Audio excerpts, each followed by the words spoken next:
How's everyone doing today? Oh man, what a good day, dude. Little Dougie's getting sued. Oh, I can't wait to go over this.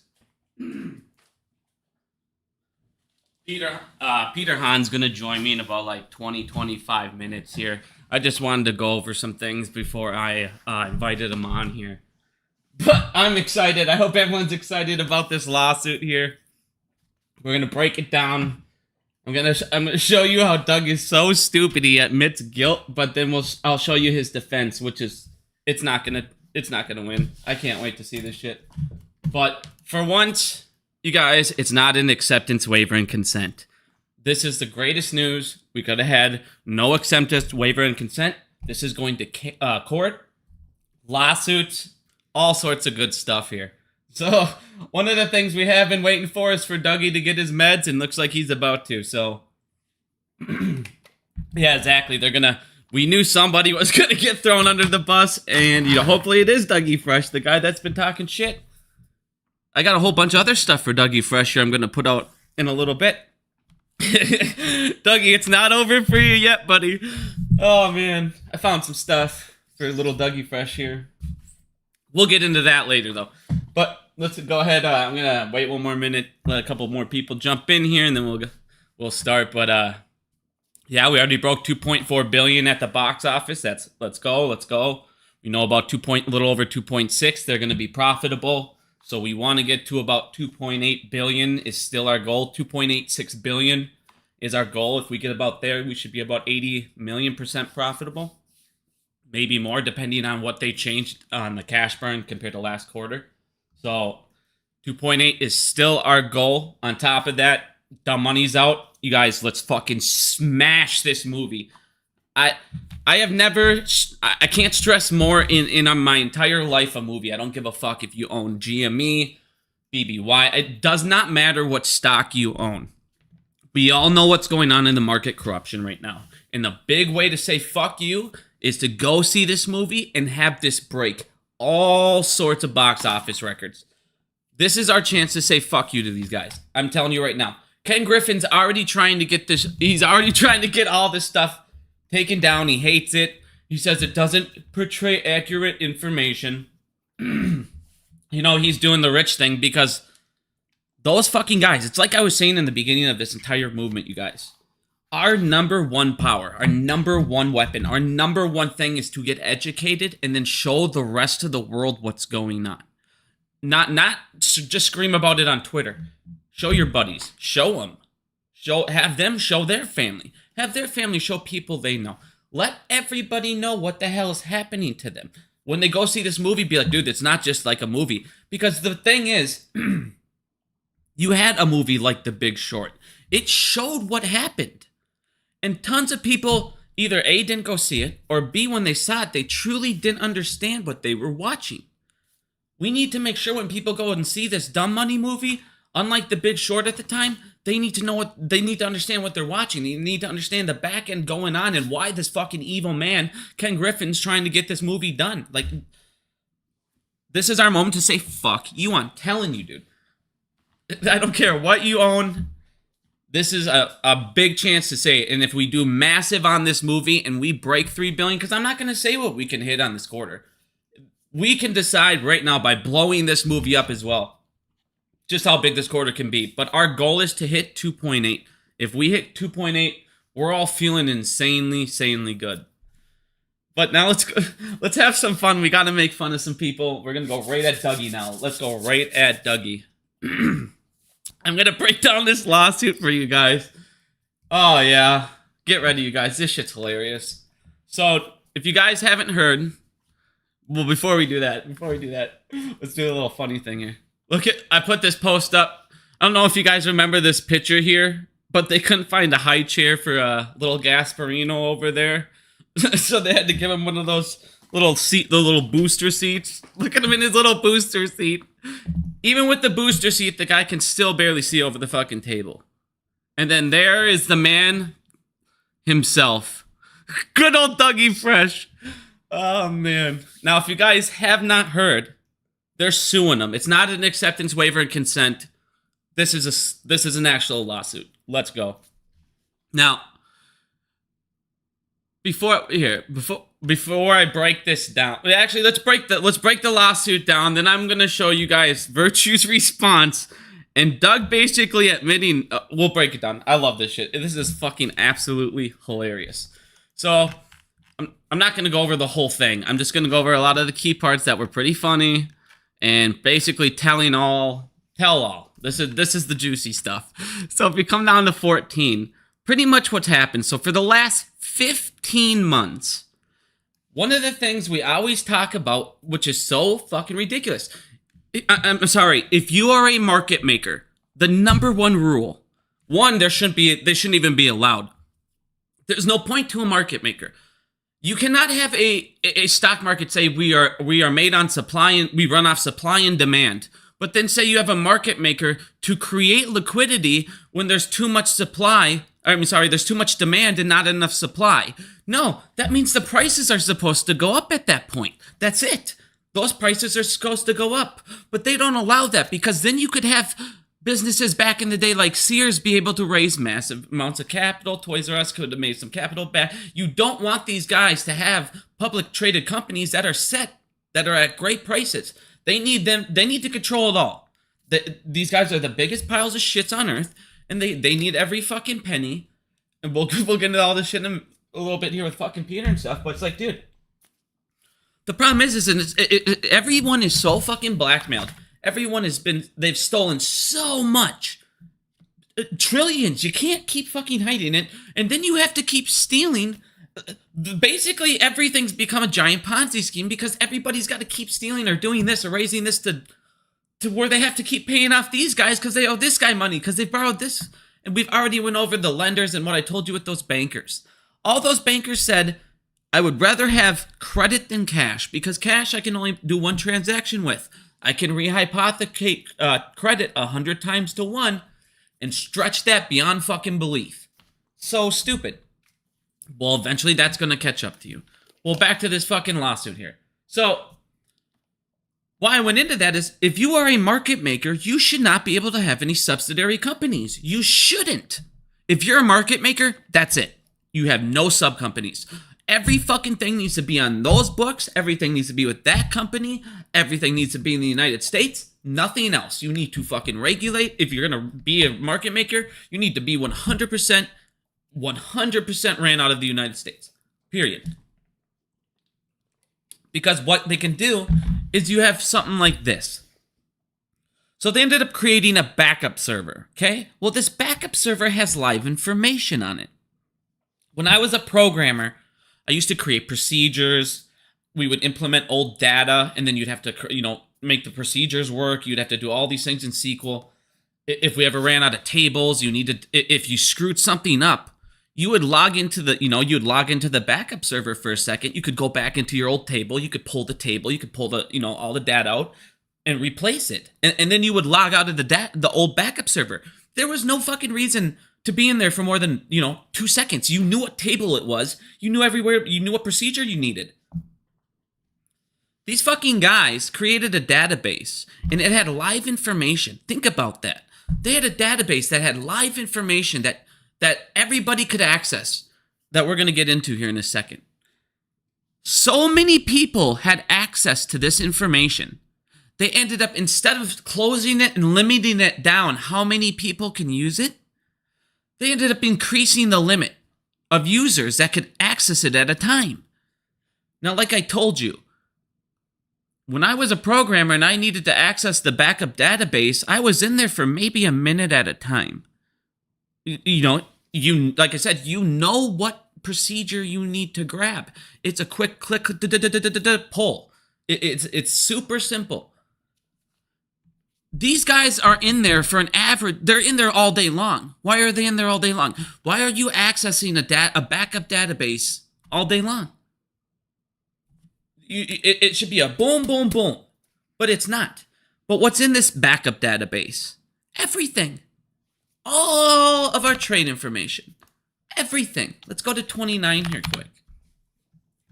So if you guys go ahead and you look at this stuff, the first thing it talks about, how they had a merger and they knew, this proves they knew what was going on, okay? this is why I'm going to pull this up. Let me zoom in a little bit more for you guys. This shit's a little hard to see on my screen for you, I can tell. There you go. All right. So if you guys come and look at this, I got a couple of these things marked down. If you look at this, it talks about how they had a merger going, and they talked about this backup database, and they talked about how, yeah, everything's secure. We got this coming into, these procedures coming into place, this. Well, some people got a letter from Doug Sifu, while other people got a random different email that just said Virtu Finance logos on it. So in other words, they're sending out different emails to different people saying, yeah, we got this, we got these in place, when they didn't have any of it fucking in place. It wasn't enforced. It wasn't enacted. No one cared. So in other words, they were telling all, so now what was going on is you had institutions that were coming over here, and Doug obviously was making money off this trade. They knew about this stuff. They had this information out here. Why do institutions go to dark pools? They go to a dark pool because they go into block trades. And they don't want like the whole world and all these algos to instantly be aware and go, hey, there's these giant block trades coming in, boom, boom, boom, and then they can do their front running, all this algo, run the price up on each different block. So they don't want to sit there and have to pay all these massive different price fluctuations. Well, Dougie basically just said, all right, instead of them having access to that, all right, come over here and all my employees, all of them will have access to it. There's 125 people at Virtu having access to this at a time. Not a little bit, not like in a day. 125 people were accessing this at a time.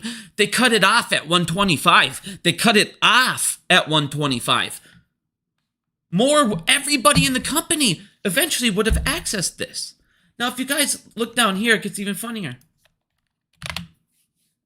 So, basically, this stuff, you go, well, what did this have? What were these guys able to do? They were able to pull up these customers, fucking everything, you guys, everything. Their trading strategies, their trading strategies, their trades, all of everything. I'm talking everything.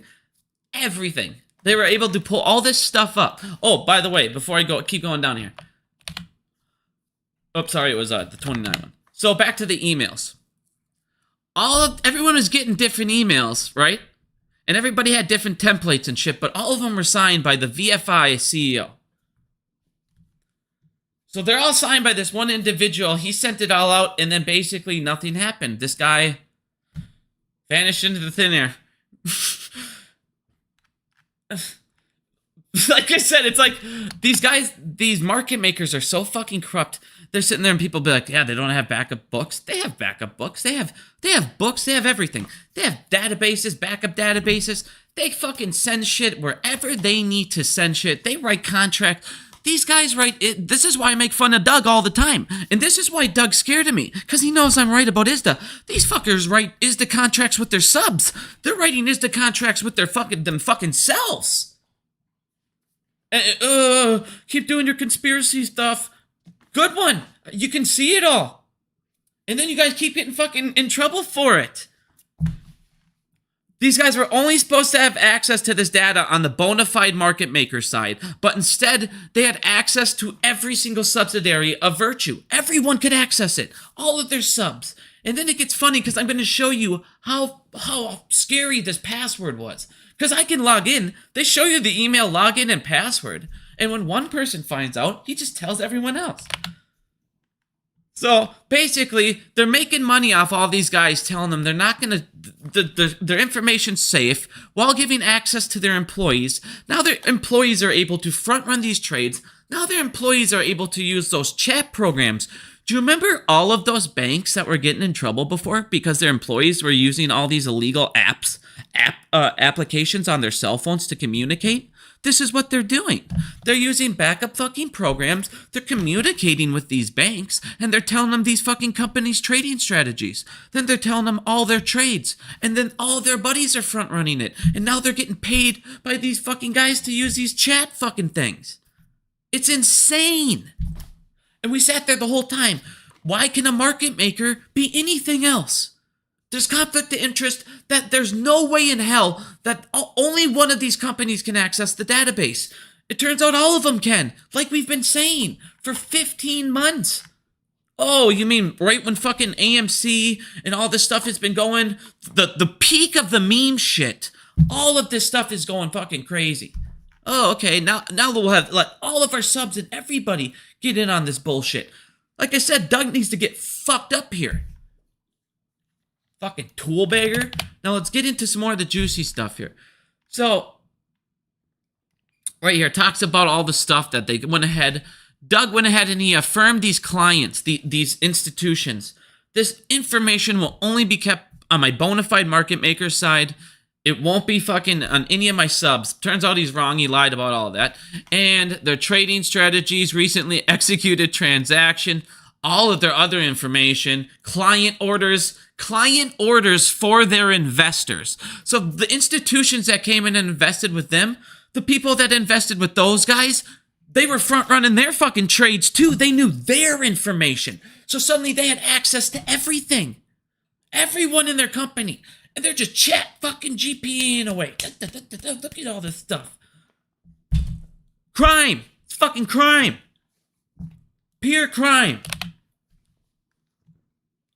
Now, let's get into a little bit more of this other shit. Because it's just like, what the hell? So, these guys profited off all this stuff because they knew nobody would have... why would you fucking give him your money if you're an institution when you go... think about that. All my clients' information's out there. All of it. Their names, their orders, and now my orders are out there for like it's like, dude, insanity. And we're gonna go into Doug's defense and all this stuff, and I'm gonna show you Doug admits guilt like a fucking clown. We'll get into this a little bit more into this, but hold on. I went too far. We need to go to 45. All right.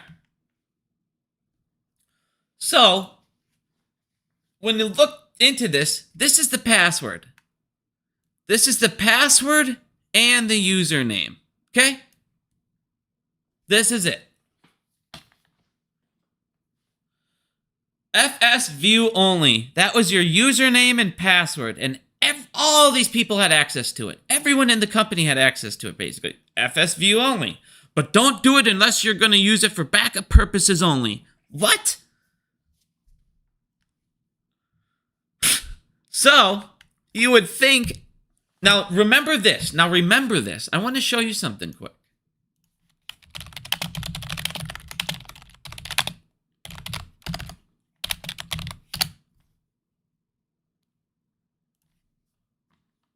Whoop, not this.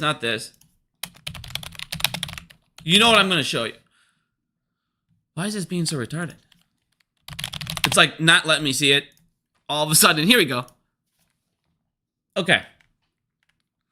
In another lawsuit that's going on against Virtu Finance, you have, I always tell you about Dougie Fresh, his boyfriend, big old Vincent. God damn it. I don't know where my phone is.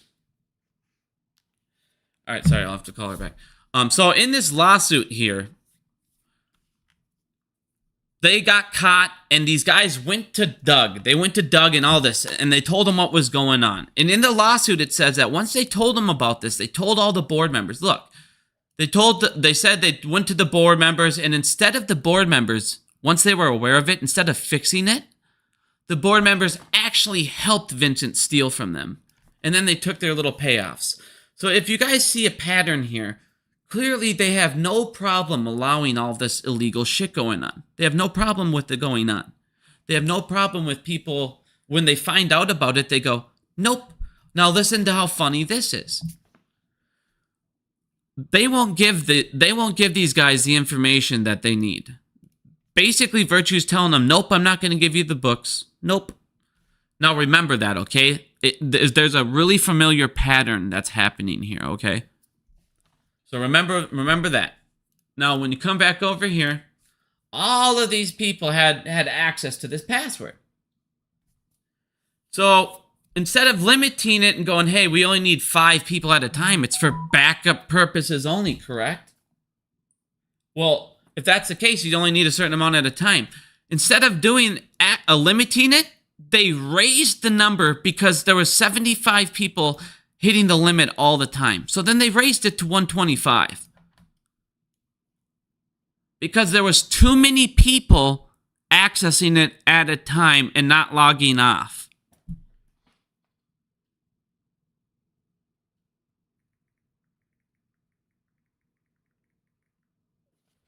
Sorry, I had to text my wife back. So, as you guys can see, concurrent capacity limit. Concurrent. That means it's maxing out.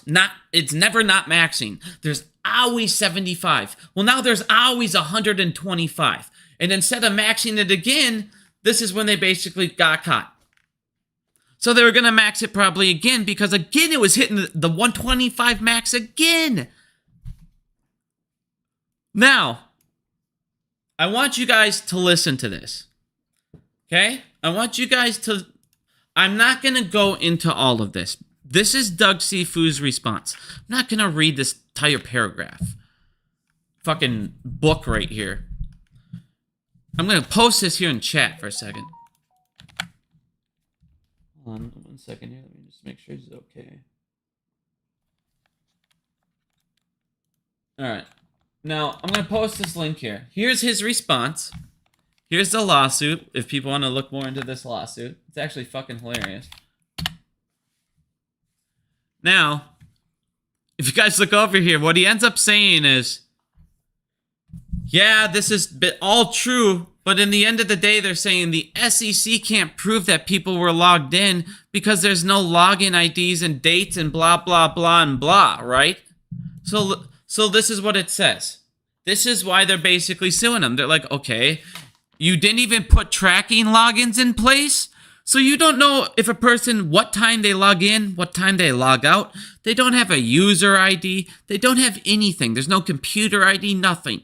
So you're not even tracking who's logging into this thing? No. They had no system in place to track to who logged in, tracked what time, any of these things. They didn't comply to any of these compliance rules. Nothing. So they didn't know who the hell was getting access at any point to these strategies. But they just knew at all times the amount of users that could access that data was maxed. It was maxed. And it never wasn't maxed. It was maxed so much that they had to increase the users, and it was maxed again, and they almost maxed it again. They had to increase the user count almost 2 times. Because once somebody figured it out, he told all of his friends. Now, Dougie's thing is, well, since you have no proof of login time and dates, you can't prove that people were using this. Hey, fucking clown. Hey, Doug, you admitted it existed. You just admitted it existed. You admitted that you didn't argue the password or anything about it. You admitted that this thing was there. And all your argument was, they can't prove that we abused this information, you guys. They don't know the login time and dates and who even accessed the information. So your defense is, you broke the law by not even including that? You broke the compliance rules? We broke compliance rules so they can't prove what time these guys logged in. They just know that the user bandwidth was maxed at all times. But we admit it's there. Doug, you are a fucking special kind of clown. You are a special kind of clown. This is why me, an average guy, fucking demolishes you every single time we talk. This is why you run from me. What are you gonna do to these lawyers that actually can prove all this shit? You're fucking done, buddy. You're a clown. Absolute clown. And you know the best part? You can't say anything back. Oh. You gotta sit there and take everything I say because A, you know it's true, and B, you can't say a fucking thing about it until this is done. Sorry, bitch. Now, when you lose this lawsuit, Dougie, because I know you listen to my streams. I know you do. You seem to always have a response when I talk about you the next day on Twitter. It's crazy. So, when this hits you and you get fucked here, I want you to know that when the Ironworkers case comes, they're going to go ahead and that's going to help them out too. And then when people start to figure out more about you fucking clown market makers and your crime and corruption, because I'm going to point this out every day. I hope you know when you lose this case and when you lose the next case, you know how I talk weekly about JP Morgan and how they have over 270 fucking crimes, felony violations? You're going to be right under them. And I'm going to post your fucking shit every day, buddy. Doug Sifu, you are a piece of shit. And we're going to talk about that $25,000 donation, and you know what I'm talking about. You know exactly what I'm talking about, my friend. I told you the stats weren't that good. I knew it. I told you the numbers. There was something there, buddy, that didn't equal. And all of a sudden I find this $25,000 donation. And it suddenly makes sense to me. But we'll get into that later, Dougie. Me and you will get into that later, my friend. I think you're having enough fun right now. I'll let that play out, and then I'll bring you mine. So Ken Griffin is, like I said, guys, he's trying to slam this movie. He's trying to make sure nobody sees it. Fucking smash the box office in this movie. Smash the box office. He's already trying to squash it. Give him the biggest finger you guys can. Make that movie massive. Now, I want to play you guys a quick video here. It's just going to be the last 30 seconds here. But I want you guys to listen to this. They talk about Citadel here, and they talk about market making, and they're trying to make more people aware. This is the IEX lawsuit. Now, I know you guys remember that lawsuit with the IEX when they were trying to make those new type of trades that got away from Citadel. And Citadel went all fucking crybaby and goes, oh man, that could fuck us, because if retail goes away from us, our entire business model is destroyed. Yeah, I know. Because nobody needs you. Nobody needs a market maker. You're not there. You're only there to help steal for criminals. That's it. You're there to siphon. You're there to siphon and give IOUs, and you have exemptions as long as you have the... I mean, think about this. As long as they have the plans to fucking give you that share back, they can give you that exemption. And I showed you guys the threshold exemption rule. If they have plans with the share, with the stock that's on the threshold list, these guys can come to them, they can get is the contract, like I showed you in the lawsuit, they can get a contract, get a quick fill of those shares for the sham fucking reset the FTDs. Everybody's looking over and going, well, why is Ortex data jumping up again? Why is it flying back up? It's because they renewed some of those contracts to hide some more shit. And then the ones that they couldn't hide are now slowly coming out. And it's all going to come right back. This is what happens every single time. It's a complete fucking joke. All the short interest, all the stuff everyone's freaking out about is going to come back in the next month. We'll be right back there, right where we were before. And everyone's going, woo, and they'll just calm down. Nothing's changed other than the fact we cut off the plague called ape. We cut it off our fucking foot. If you, honest to God, think that ape or AMC right now is trading correctly, and this isn't manipulated beyond all fucking hell, and I need to show you all the numbers for the 1,000th time on nothing supports the price action, just wait. It will correct. Every aspect, every chart, every fucking metric shows it's been oversold forever. It'll correct. There's no fucking reason for this shit. Cheating, more. There's people that don't even have their fucking settlement shares yet. I'm like, what is going on here? People that, what was it? I can't remember that stupid Revolt. People were losing shares. People got settlement shares and then got them taken away. It's like, what is going on, man? But back to this. I want you guys to listen to this quick. Sees fit, internalize them if necessary, and profit off of them. That's Citadel's model, and that's why the retail investor is really just a red herring. Let me talk briefly. Yes.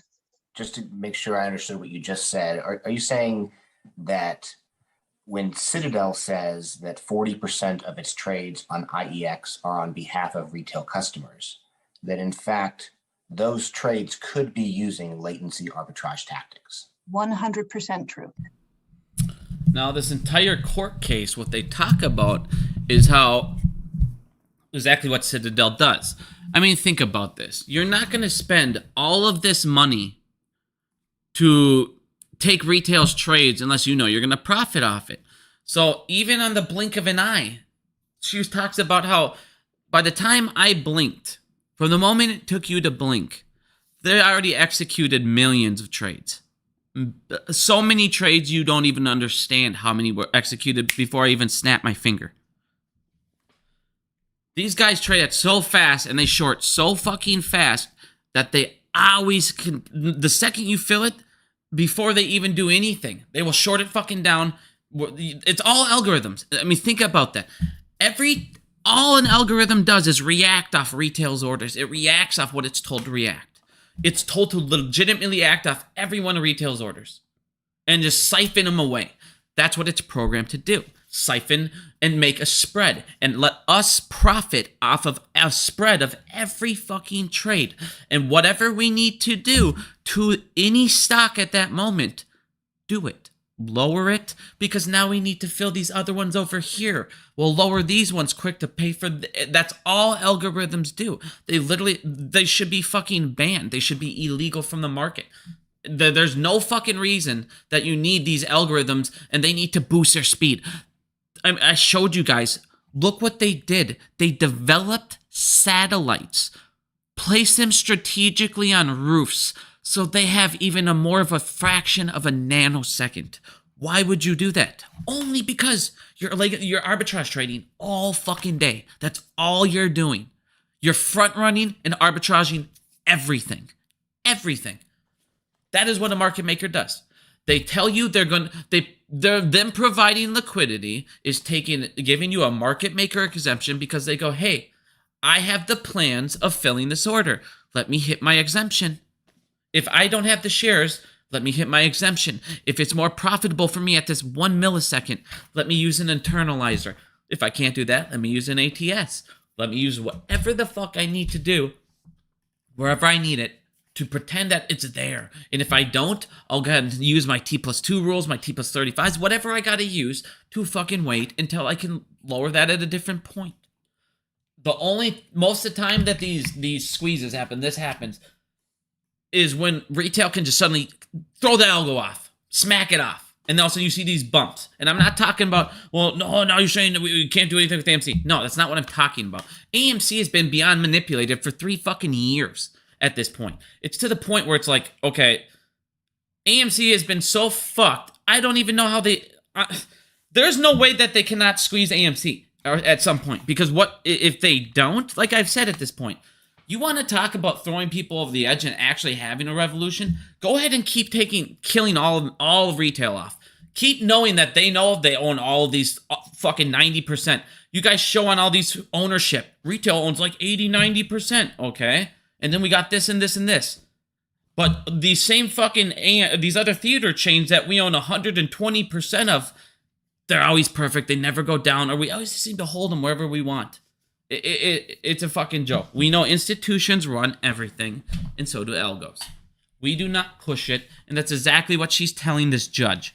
How the fuck can Citadel, who's banned from China, who's basically all of this shit is illegal around the entire world for a reason, but you let them come over here and be our #1 market maker. Almost everything goes through them. And then you let them sit there and buy politicians off. Left and fucking right. You let them do whatever the fuck they want. Ken Griffin is literally stealing. And you guys don't give a shit because he's paying you to not. It's a fucking joke.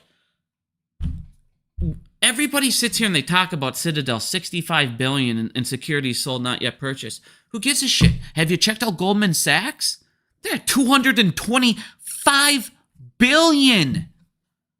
These banks make Citadel look like a fucking chump. These guys, like I said, there's over $1 trillion in securities sold, not yet purchased around the world, and nobody cares. That is a crime. Where's all of everybody's money? It's in securities sold, not yet purchased, and then they watch the fucking algo smack it away. Unless they hold on for years. That is exactly what Warren Buffett and all these guys say. When you invest. And a lot of people, this is, like I said, AMC, a lot of these things, and I'm not talking about just AMC, I'm talking about in real investments. When you're going long and shit, you don't go long and say, I'm going to hold this for 5-6 months. No, that's not how it works. You hold that shit for a long fucking time. And that's how it builds it up. I mean, this shit is, like I said, it's a fucking scam. And I would show you these next couple videos. But I don't want to get into those quick because I want to show you this other shit quick. Because all this shit is a fucking scam. We're not allowed to have monopolies in the United States. But look at what fucking Google is caught doing. They pay $10 billion a year. So other engine shit is fucked up, doesn't come up. Basically, they pay $10 billion a year to suppress competition. They pay $10 billion a year to suppress competition. What? That should be illegal. You shouldn't be able to pay money. So, oh my God, like I said, and then you look over here. So Google can pay, just fucking pay some cash here. Here, go ahead and make these others go ahead pay. I'll pay you over here. You got fucking NVIDIA making shell companies with CoreWeave, with fucking BlackRock, and buying all these chips to boost NVIDIA's number, to have all the write-offs on CoreWeave, and then you have the CEO sell all those stocks because he knows the scam's coming to fucking fruition. And then you have Coke and all these other big brands, and you're like, how do these guys never fucking go under? How do the big boys always stay up? It's because they're so big. No, it's because they do supply chain financing, and they fucking lie and cook their books. At what point when nothing is true that these guys do, what the fuck? When, like I said, this shit is, I don't even know. This shit is unreal. I want you guys to look at these fucking numbers here. I'm going to show you some charts, and then I'm going to bring Peter on here, because I told him I'd have him on. I wanted to go over some stuff, but I want you guys to see this shit. This is unfucking believable. Baby, I just gave you a bone. Like, that's brand new. Baby, that's a beef bone. Go get your bone, honey. We already ran, we played. You just got out. Go get your bone, sweetie. So if you guys look over here, like I was telling you guys with these fucking treasuries and with all of these things, all of these problems that are coming, I didn't put the right tab up next. All of these things, they just keep pushing it off, and acting like, hey, we can push this off forever. And then more mountains come at them at a time. Because here's the thing. It's not like when these things happen to the government, it's these small problems. It's like, oh, by the way, here's billions of fucking dollars. Baby, you're fine. Here's billions of dollars, just thrown at us. Like, here's the problem. Like, we hear these insane fucking numbers from all of these politicians that they shouldn't have. Politicians should not have hundreds of millions of dollars when they've been career politicians. Politicians shouldn't even have tens of millions of dollars when they're politicians. I'm sorry, guys. He'll stop. I don't know if you guys can hear him whining. He's going to stop in a second. I don't know what else to do other than ignore him for a second. But, where's this stupid-ass post? Trying to find, here it is. But here. Baby boy, he'll be okay, honey. So, if you guys look over here, I was talking about the treasury bonds, how we just keep spending. How we went over 1.4 trillion already. Or 1.5 trillion. We're not at like 1.5 trillion since we raised the debt ceiling. That is insanity. 1.5 trillion? What the hell? What are you guys spending on? We are now at this point. Baby boy, no, I'm going to get your buzzer. Do not bark like that. Be a good boy. No. You are okay. So, if you guys look over here with these treasury bonds that have been expiring. All right, hold on. I got to go get his little buzzer. He's not going to stop. Buddy, you got to settle down. You're out of control. We have played, you ran. You got to settle down. Like, you got food down there, water, you got treats, you got a bone. At what point do you relax yourself? What point do you relax yourself? Here. Now, if you burp, you get beat. No barking, honey. No bark. All right. Sorry, Murph. He gets a little out of control sometimes. All right. Now, back to this. So, we're just spending and spending and spending and spending. And I'm like, dude, you can't keep spending like this. the interest alone is going to destroy you. You cannot sit there and be like, nah, no big deal. We're never going to attack the debt. We're just going to keep tripling it at a time. We don't care. We're now in interest alone paying as much as we pay on military. In interest. And on top of that, you have 7.6 trillion coming to maturity. What? So that's good. Like I said, you have all this more pressure, and it's not like it's small amount of pressure. It's by the trillions, the billions. This is stuff that they can't just keep going, hey, middle class, we need to raise some tax. Nope, you can't. That's why I showed you guys yesterday. Now you have the IRS going after institutions and all of these things because they can't come after us anymore. What are they going to take? Oh, you missed $50 here? Okay, cool. They're not going to come after us anymore. No one has the money to come after. Hold on, let me shut his little beeper off. He knows it. When he knows it's there, he doesn't really like to bark like that. So he doesn't need to get zapped by me being too loud. Sorry about that, guy. He's not getting zapped, but he's getting beat. But I mean, you can't keep throwing trillions around like it's candy and not care at all. So it's like, on top of that, look at this. The U.S. government is looking to offload nearly $13 billion of mortgage bonds. These were like trash bonds. They want to unload $13 billion worth, but guess what? They're already valued to this very moment $4 billion less than that. The government, if they sold them all today at the perfect peak, at that point, they would literally still lose $4 billion. I mean, that's insanity. They're literally like, who cares? We'll throw billions away and ask for more taxes. Oh, wait, they don't have any taxes. Oh, all of our corporations are going down. Fuck, everyone is getting poorer than ever. And then we'll get into this. We have sent $76 billion to Ukraine worth of humanitarian, financial, and military support. We've given them $45 billion of military support and equipment. And we've given them $31 billion in financial aid, humanitarian. So we sit here and we throw this cash at other countries that we don't even fucking have. Why? Because JP Morgan and BlackRock, the things that own the United States, get a massive, massive deal. It was like $500 billion. If they get that deal, then it's all worth it. Because then JP Morgan and BlackRock are now richer than God. Wells Fargo, all these other banks, all these banks that I was showing you before that are going to go down. Wells Fargo is confirming more layoffs. That's going to be 40,000 people they have fired in the last 2 years. 40,000 people. If that's not a sign for you guys, if you're in Wells Fargo, get the fuck out of there. Holy shit. Commercial bank deposits.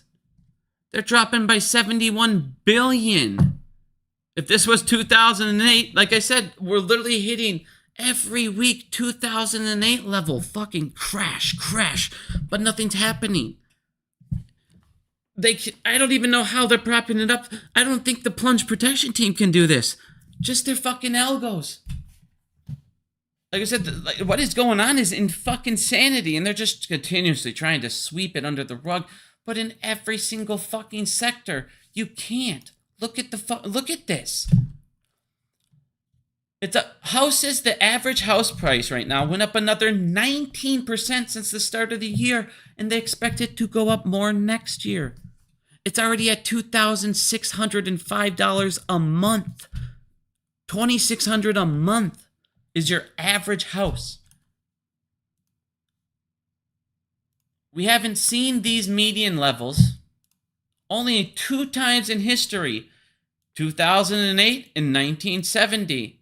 Both ended in massive crashes and severe recessions. We're at stuff, like I said, everything is pushed to the fucking brink. It's stretched beyond stretched. And it's to everyone in the world looking over. What are they fucking holding this up with? Where are these paper clips where they keep coming out of? What are these? Nothing makes sense right now. If you guys look at these numbers, and this is why I've been complaining to everybody, you guys support raising the fucking low minimum wage. Support doing that shit. Look at this. Income change. Average income change. Value versus fucking home value. Our average income's basically never moving. It's just going down. So everything's getting more expensive, but we're not getting the money to fucking counteract that at all. Prices are now 8 times the value of the average income. Like, no one can fucking support this shit, dude. These were numbers that you haven't seen since the Great fucking Depression. Like, these are beyond the Great Depression. The Great Depression, this chart was only, where'd it go? This chart was only 3 times, too many tabs. This chart was only 3 times in the Great Depression. We're at 8 times. We're at 8 times. Levels are 5 times worse than they were during the Great Depression. And that's why I talk about this. Everyone goes, who cares? Why you talk about the... Because it's a huge deal. You're looking at shit nobody's seen in fucking history. U.S. mortgage applications. I showed you last week they fell. They're already falling again this week. Another 16%. We're now at the lowest level since 1995 for people to try to get a home. The market is priced out of everyone. People can't sell affordable houses because they can't afford to go buy a new one. They need to make their house suddenly a $260,000 house now needs to sell for $350,000, $400,000 just so they can go out and maybe afford their new one and not need to get a new loan. At 7.5. Like I said, these guys keep blowing this bubble. They keep blowing the bubble, the government, and saying, don't worry, it doesn't matter how big it gets. We can control it. JP Morgan. 2 more fucking, yes, this happened yesterday. 2 more fucking pieces of shit from JP Morgan. Why is it always JP Morgan? Because there is your criminal fucking capital of the central. There it is. You destroy JP Morgan, almost half the world's crime probably goes away. Almost half the world's crime probably goes away because all of it's funded through this fucking bank. Whether it's cartel, Russian oligarchies, blacklisted clients, doesn't fucking matter. Come to JP Morgan, have enough, we gotcha. Now, these fucking pieces of shit manipulated the markets for 8 fucking years. What? And then they slap them with the fine and 1 year in fucking prison. And just so you guys are reminded, JP Morgan now has over $38 billion in fines. With this newest fine I showed you last week, JP Morgan Chase now has over $39 billion in fines. JP Morgan Chase has over $39 billion in fines. But they're still trading. Fucking drives me nuts. Drives me absolutely nuts.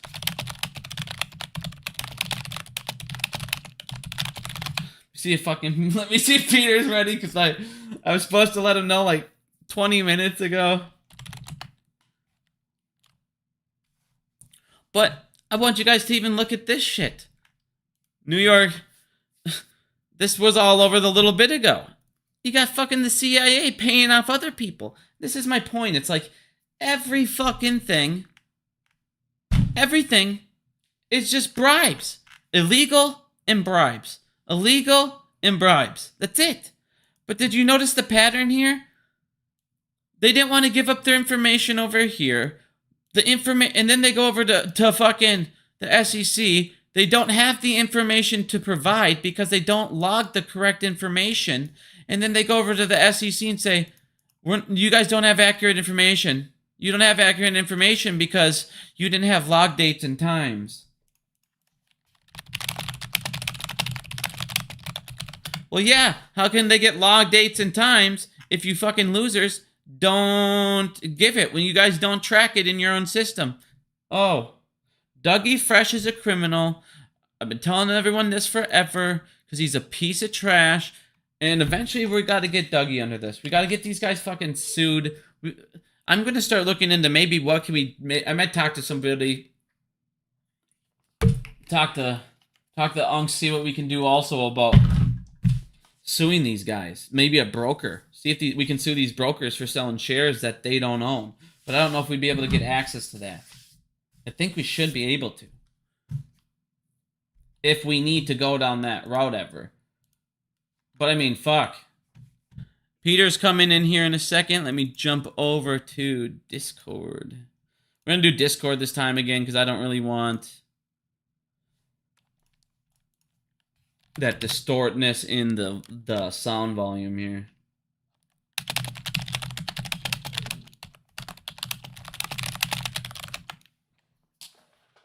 Buddy, what do you need here? Like, what do you got? What do you not have? You got some water, but you need some fresh or what? You need that fresh water, bud?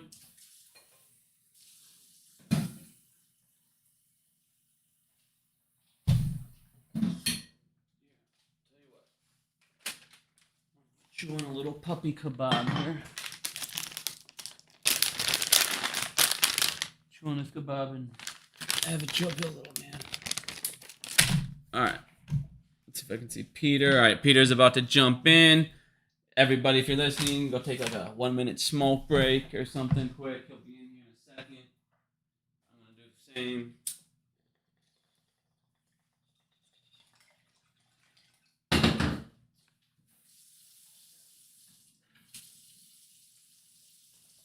Like, I love that this shit's legal now in Minnesota. Let's go.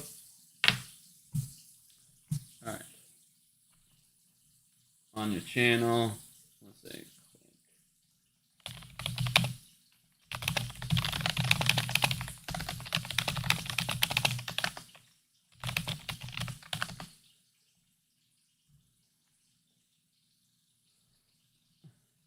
Why does he do these things? Alright, give me a second. I don't know why he does these things to me.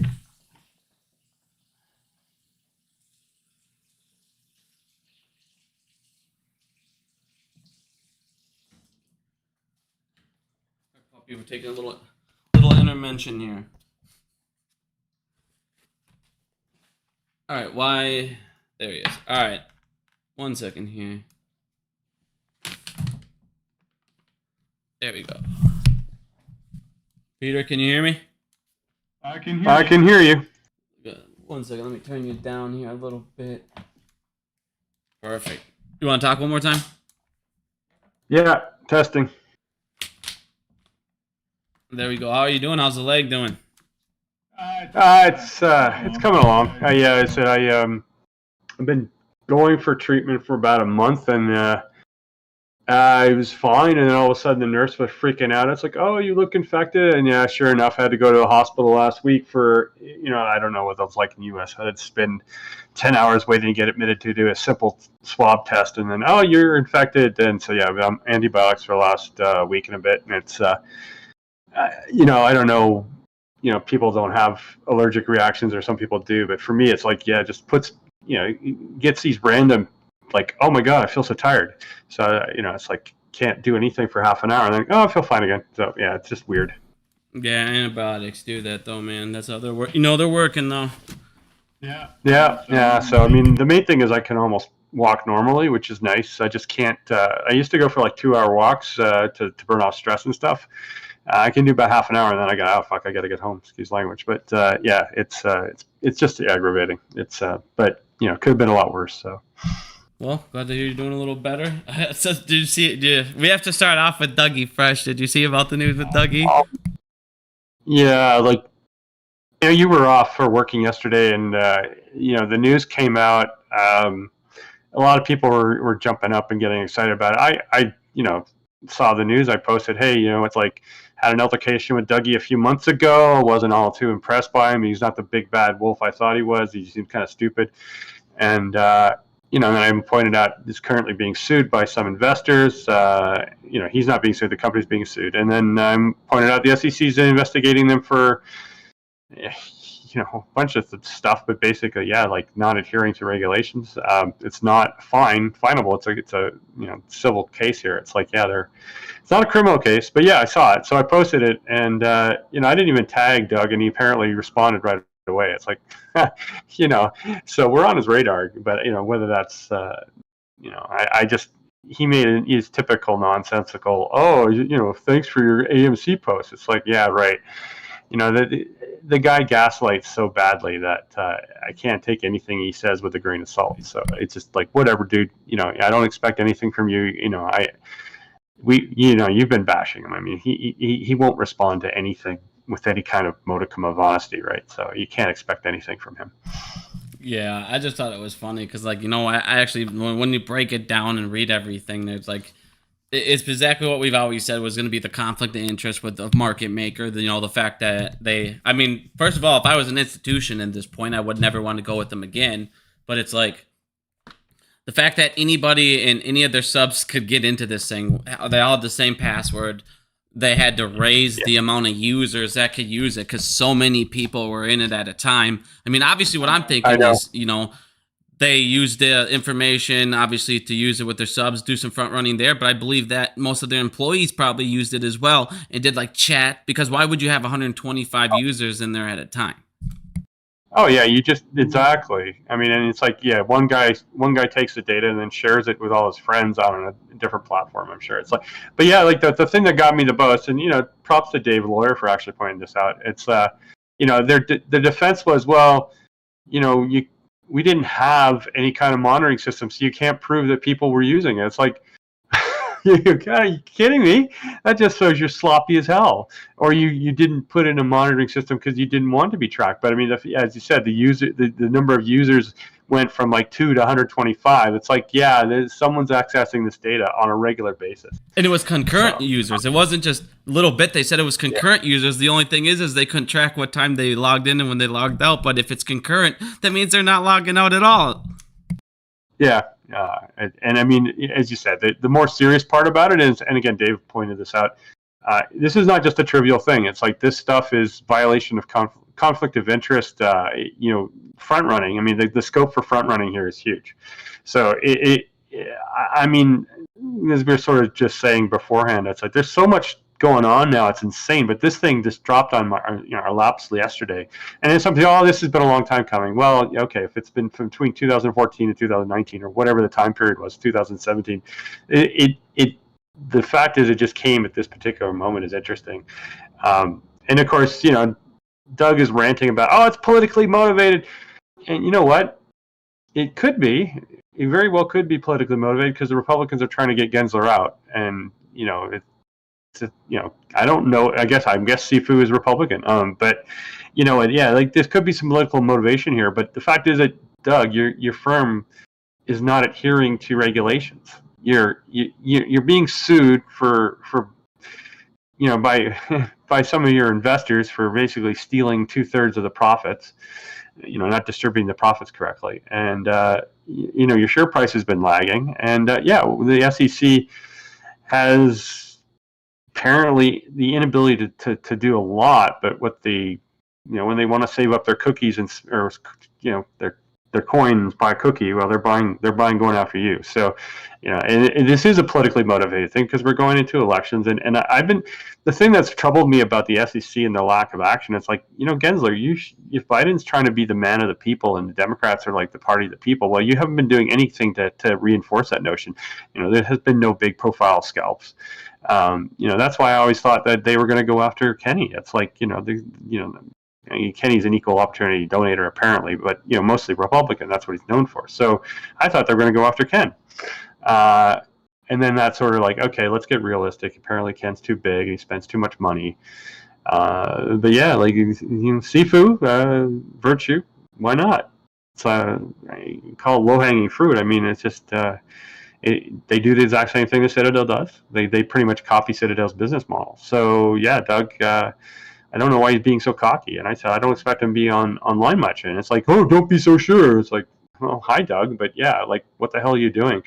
And you know, SBF was like this. It's like SBF, you know, he's going to find out the hard way in about a week or two that he shouldn't have been talking nonstop for months after, like, he was you know, indicted. It's like, SBF, shut the hell up. Your lawyers are, you know, how many lawyers did he lose? I don't know. But, you know, so Doug, you know, you can stay online, but it's not going to look very good if you're mocking retail investors when it comes out that all this stuff you've been doing to screw them over So yeah, no, I mean, there's been a lot of people pointing that out to him, and yeah, like it's not a criminal offense. Yes, he's charging you with, but it is civil, and it's not going to be a light fine. I don't think. I think this is going to get very ugly.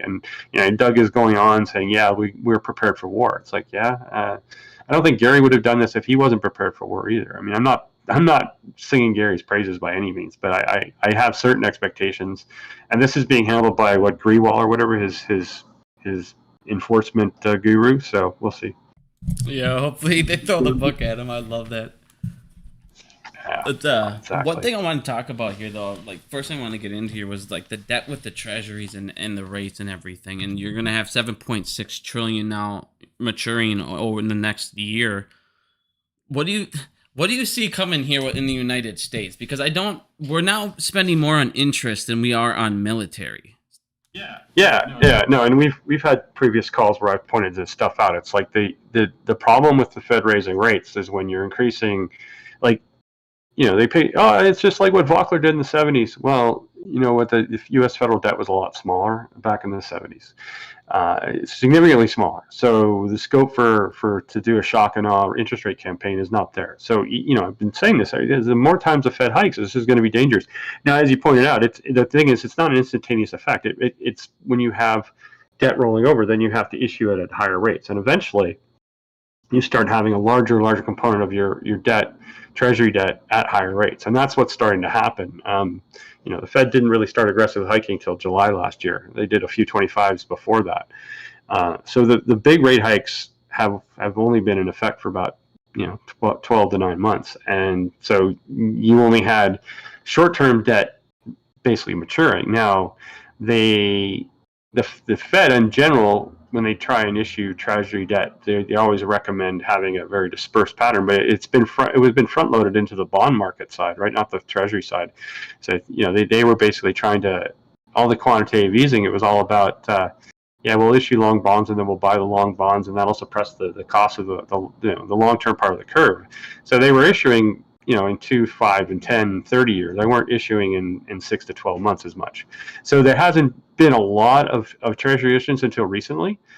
And, all these little $2 trillion stimulus plans that Biden came up with, some of that had to be financed with treasuries. And so, yeah, some of that cost is being rolled into longer term bonds now.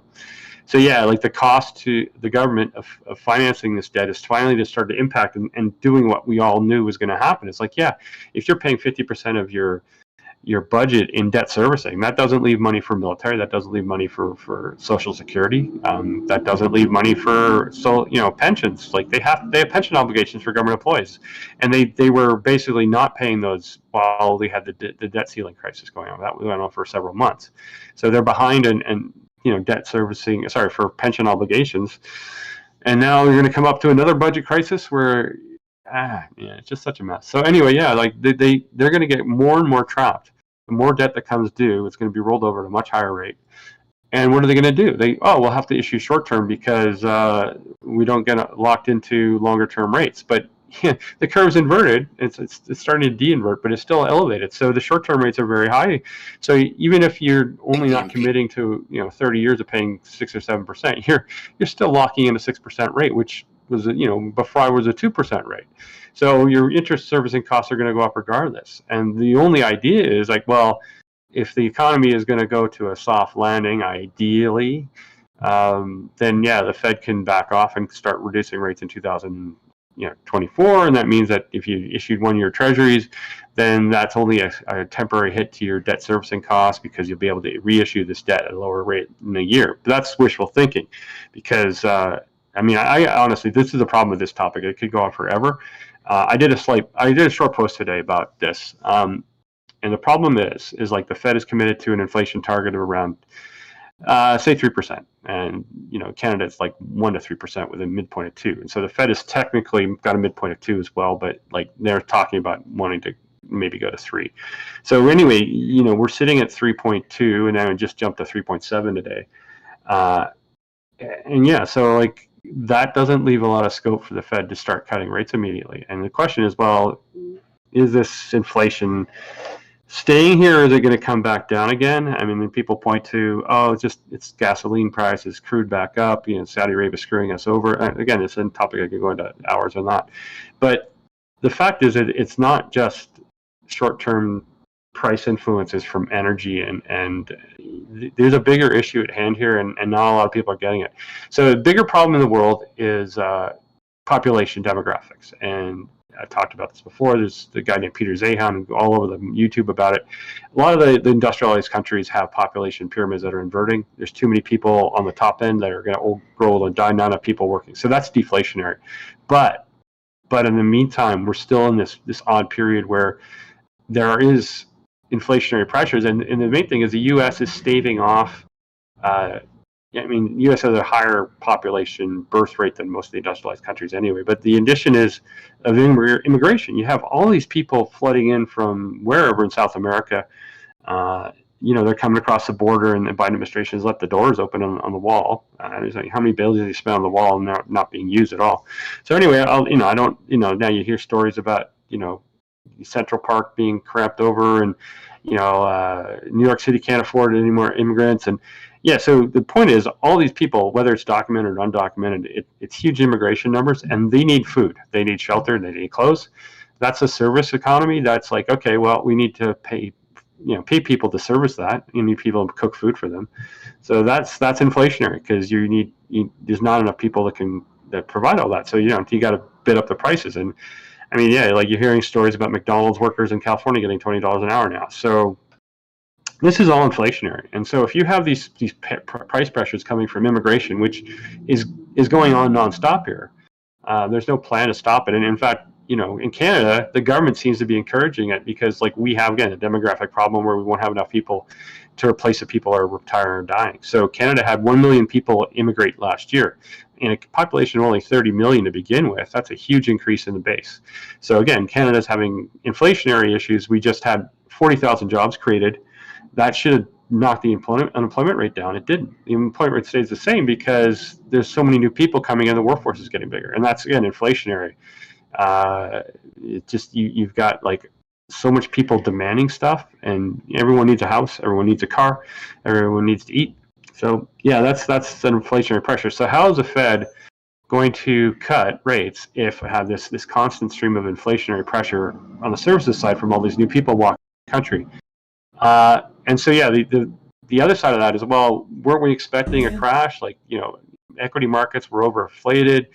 And what's going on with commercial real estate? And I'm going to touch on all that stuff you're going to ask, but sorry, it's all convoluted. It's all mixed in chat. So the commercial real estate hasn't crashed because the Fed has basically bailed out the regional banks with this stupid, pawn shop for treasuries.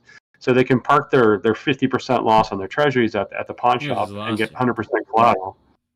Yeah.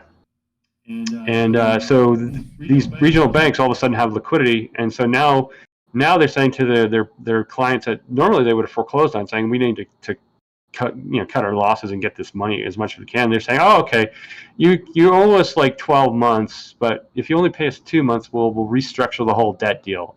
You'll have to pay a higher interest rate over time, but you won't feel the immediate impact.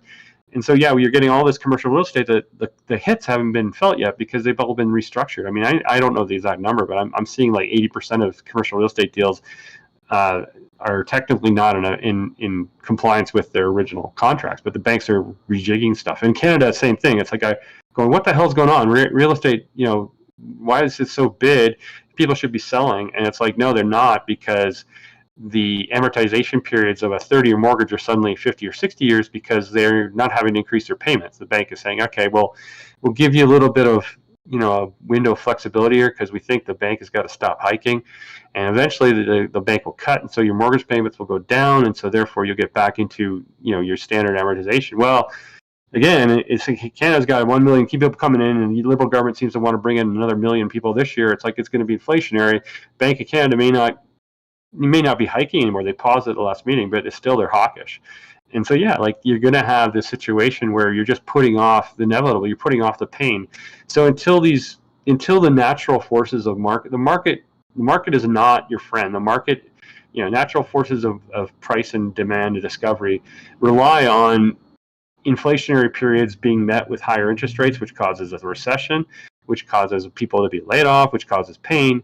And if you don't get that, if you continually print money and you restructure debt, all you're doing is putting off the inevitable for a longer term, and you're creating a bigger freaking bubble. And this is what China did with Evergrande, right? So why is China slowing down? I'm sorry, this is like I told you, it's all over the map, but it's all related. So Evergrande basically should have tanked the Chinese economy, but no, they papered it over. And now it's like, well, China reopened from COVID. Why isn't there a boom? It's like there's no boom. They're having to stimulate like crazy because the debt overhang from Evergrande is still with them. You can't throw so much money into unproductive investment and not have some sort of real impact. And that's what's going on in the U.S. too. So you can defer all this bank pain, but at some point you do have to. Hoping for lower rates so you can mitigate the problem is not the way to deal with it. But in the meantime, it's not causing any deflation. Not enough people are being laid off. And I don't want people to be laid off, but it's just, that's the thing. If you want to have the Fed to cut, you got to introduce deflationary impacts, and that's usually not a good thing for people. So that's the thing. The U.S. and Canadian economies are humming along because of immigration. Meanwhile, the pain that should have offset some of that strength hasn't been felt. So we have high inflation, which means the Fed can't cut, which means that debt servicing costs are going to be much higher than the government expected, which means they're going to have to figure a way to pay for all this debt servicing and actually increase military spending and keep the pensioners happy. I don't know how they're going to do it. So that's a long answer to your question. No, I mean, I feel the same way. It's like at this point, that's what I've been saying for a while now. They just keep pushing everything off. So it's like, I don't even know nothing's crashed yet. I mean, it's like they have everything with these held up with paper clips, and I don't know what these paper clips are made of at this point because everything's stretched to beyond belief. I just don't. With that being said, I want to get into the housing market with the United States because I used to think there was going to be a crash, and you always told me there wouldn't be. And the reason I thought there would always be a crash is because, like nobody could afford these things and applications. Well, at this point, we're at like an all-time low in applications. It hasn't been done since like 1955. We're at numbers. The average price has still gone up. It's now up to $2,630. I mean, basically no one can afford anything. The next thing that we started seeing is they're building a ton of apartments. The amount of apartments they're building has drastically jumped up. Do you see that going forward? Them just starting? Do you ever see a crash coming in the housing market? Do you think they're just going to start letting these corporations keep scooping these houses up to keep it up, and then they're going to just make more apartments? Yeah, no, that's a great question, to be honest. So when you point out that the applications are historical, like 50, 60 years ago, and keep in mind that I don't know if it's adjusted, but like there were a lot less people in the country in 1950 or 1960. So you have a much larger population, and yet mortgage applications are at like 60-year lows. So that's just telling you there's absolutely no demand on the residential side. And that is for the reasons we've talked about before, because if you are in a nice 30-year mortgage and you were smart and got your 2% rate locked into you 3 years ago, you're not going to be wanting to refinance in a new house at a 7 or 8% rate. The salary increase you would need to offset the higher mortgage costs is huge. And again, that's not just like, we're not talking a 5-year mortgage. We're talking people with like 30-year, 25-year mortgage locked in at 2%. That's a huge benefit to them. But unfortunately, it also means that that's where they're going to live. It's such a windfall for them, but it's only a windfall if they don't move.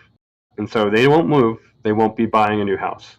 They'll be stuck in that house, which means they can't go. If I'm sitting in Alabama with a really good house at a cheap mortgage, but I don't like my job, but there's a job in Missouri that pays a lot more. How much more? Well, 20 grand more. Well, your mortgage costs are going to be 30 grand more for the same type of house. It's like, oh, maybe I won't move. So that's what I mean. This is a big problem with the U.S. A lot of the U.S. strength historically has been labor mobility. You have the ability to move from New York to California relatively easily, or you did. And so, the market wages reflected demand and supply somewhat accurately. But now you have this thing where people won't be able to move. So you'll have dislocations in wages. You'll have, shortages in one part of the country and too many people in the other. It's not good for the U.S. economy. So again, it's like, but yeah, like to your point in terms of residential, people are stuck. the demand is not going to be there for houses. So who's buying? How is these prices still staying up? Well, yeah, it's corporations that are still have relatively easy to capital. I mean, the capital has been more constrained, liquidity is drying up, but yeah, I mean, these guys are gonna basically see that, yeah, again, immigration is going to keep demand for rentals up. So yeah, like we'll just keep buying. We'll buy properties, like not just standalone houses, but we'll be buying apartment complexes, and then yeah, we know there's demand because of all this immigration, so it's going to keep things big. But yeah, like it's going to focus development more on high-rise multi-unit complexes, which is going to basically then cause the stock of single-family houses not to grow, which is going to cause the prices of those things to stay high.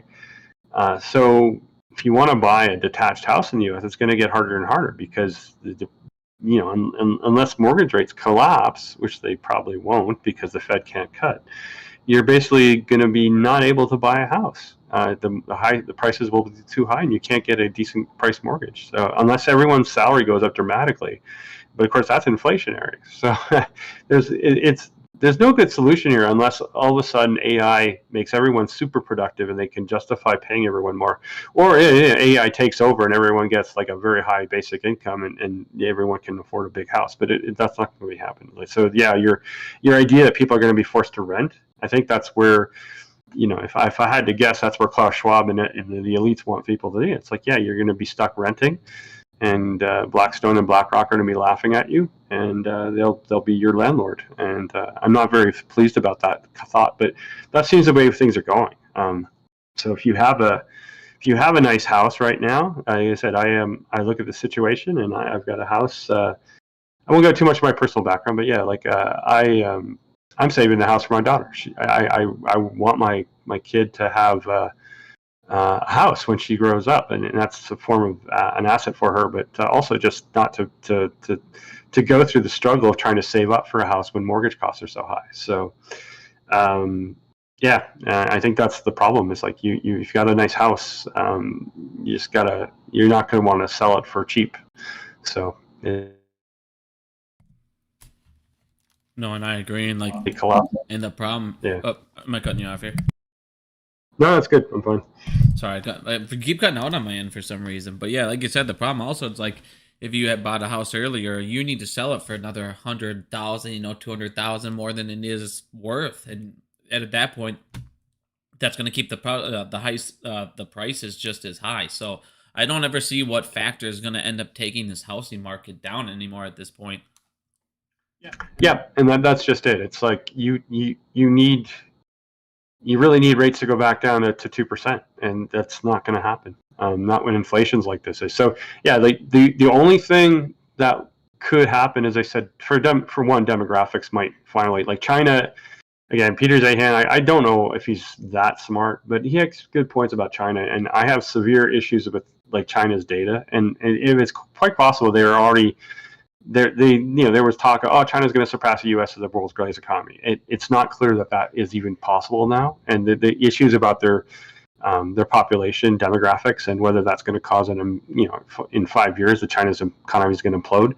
So if you have some kind of situation where you have demographics causing an implosion in demand in parts of the world, that will export deflation into the U.S., and that might help the Fed cut rates significantly, and that might cause the ability for people to buy houses again. But other than that, yeah, people need big increases in income, and obviously right now people are just worried about feeding their families and paying for gas, and that's the thing. It's like it's just there's no easy relief in sight until global demand collapses. And again, demographics suggest that might happen, but the time frame is always iffy in demographics. It could be a month from now, could be 5 years from now, could be 20 years from now.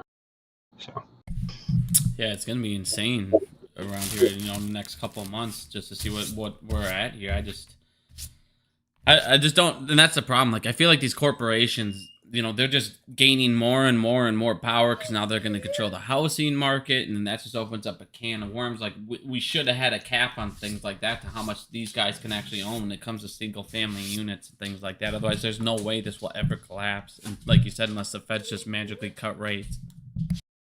Well, that's just it, right? It's like every time they do something like this, regional bank, we'll set up a, the FDIC will now buy your treasuries. That's basically it saves the banks, but it's also if some more banks had collapsed, that would cause a contraction in liquidity, right? And that's what was causing a lot of the banks to fail. So by putting in this pawn-shop rule, you increase bank liquidity, which basically means, but then the banks feel they can be more generous to Blackstone and BlackRock, and so all of a sudden, like these BlackRocks have more liquidity than they should have, and so then they can afford to keep doing this stuff in the real estate market. So yeah, like it's perpetuating the system. Oh, we need to save the banks, and I don't know what a financial implosion would look like in terms of would the damage be so severe that you have to save the banks, and that's always been my sort of go-to coming from that side of the, I worked at banks. It's like, yeah, like the banks are so interlinked with the economy. You want to collapse the banks, or the entire economy will implode, and that's still my base case. But on the other hand, I see these stopgap solutions the Fed keeps coming up with, and it's like you are just perpetuating problems, and because these banks, there's no restrictions on their activities once they get the liquidity, and that's the problem. It's like the Fed is just like carte blanche. Here you go, just be happy. I saved you again, but there's no restrictions on what they do with it, and that's what caused this whole hedge fund debacle. What we've seen is like, here you go, hedge fund, go crazy and short the no, you're not adding value by creating productive industries. You're shorting the crap out of industries to cause them to collapse. And so, but that was the thing. That was the Fed basically giving out liquidity, and the unintended consequence was that you had massive short attacks on valuable companies, and that's probably where I get like part of my reason I'm so into this play is just like it went too far. Like the Fed is so irresponsible, and the Bank of Canada and others as well, right? It's just the entire central banking community didn't do a very good job of understanding what they were doing. And similarly, this is we're going to have this where BlackRock doesn't have any restrictions on the amount of houses they can own until enough people basically say, hey, Congress, what the hell?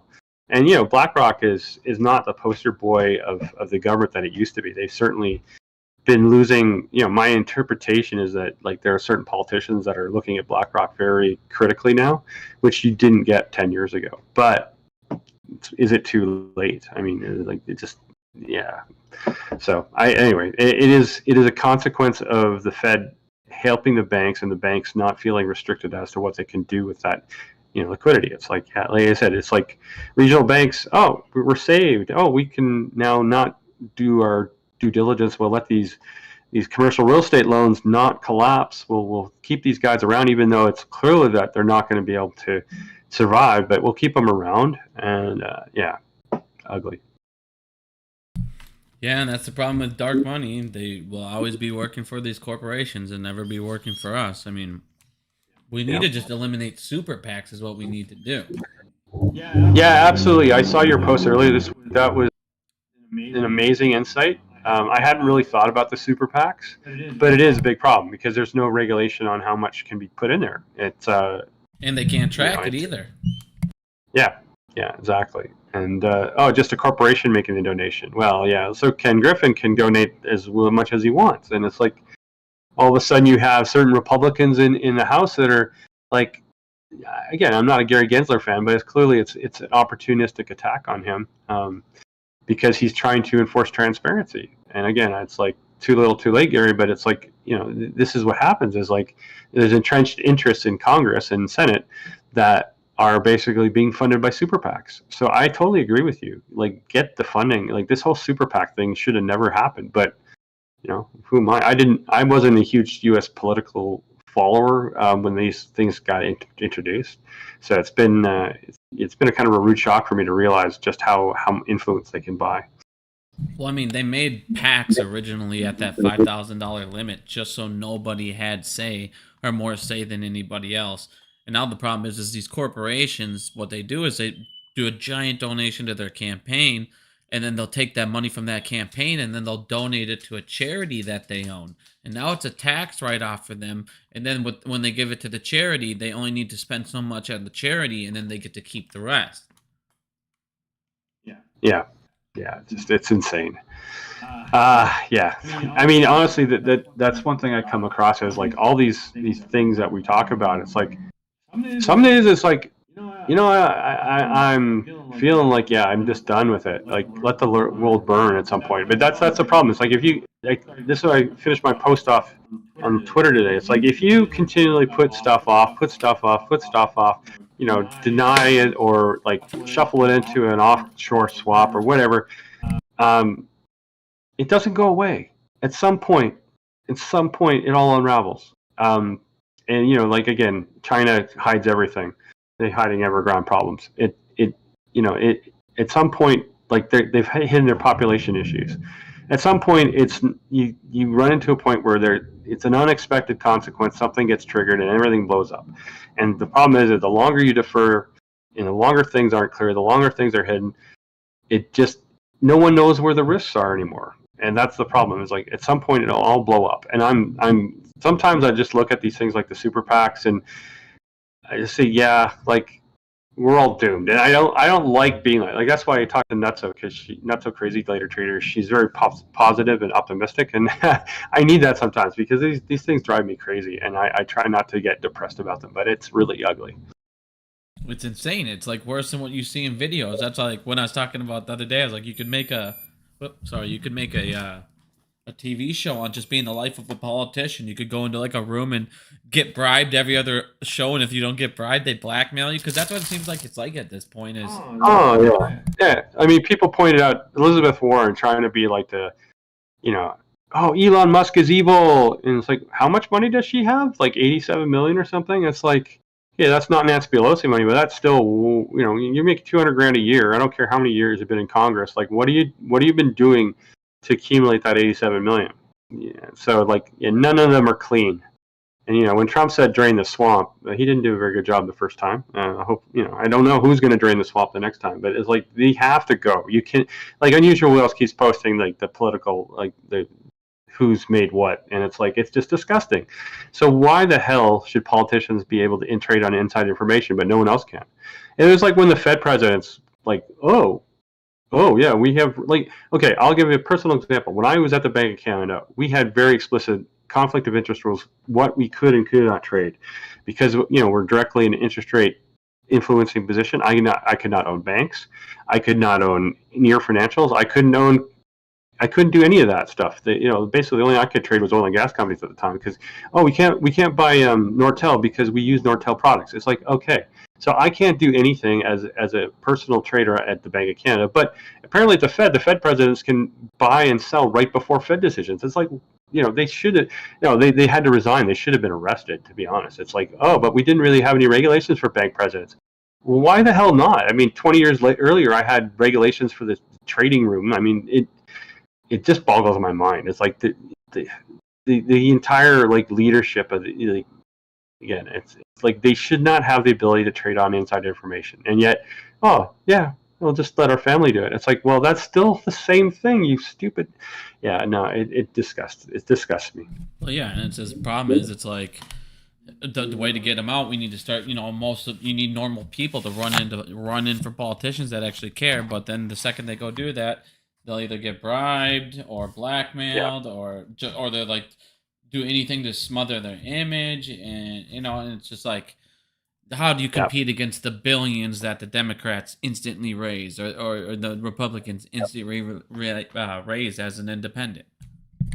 Yeah, absolutely, and that'll be interesting. Just because JFK, John Kennedy Jr.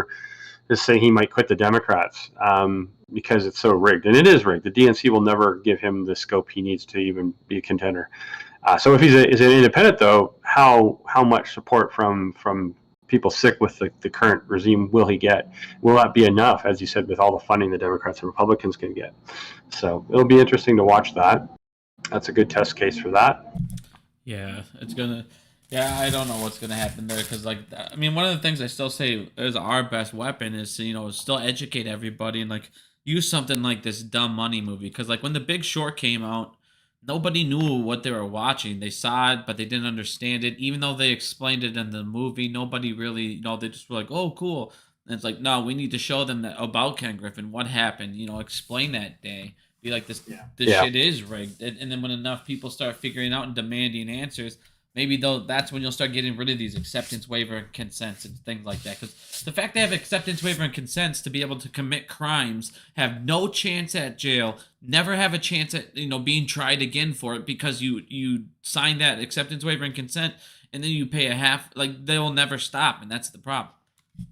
Yeah, no, exactly. That's a big thing. It's like, it's interesting. So the two JP Morgan, head of the commodities precious metals desk, and his head trader got jail time, but the global head only got 6 months, and the trader got 2 years. It, to me, like, it's like, they were doing it for years, and they were consciously doing it. They knew they shouldn't be doing it, but they did it.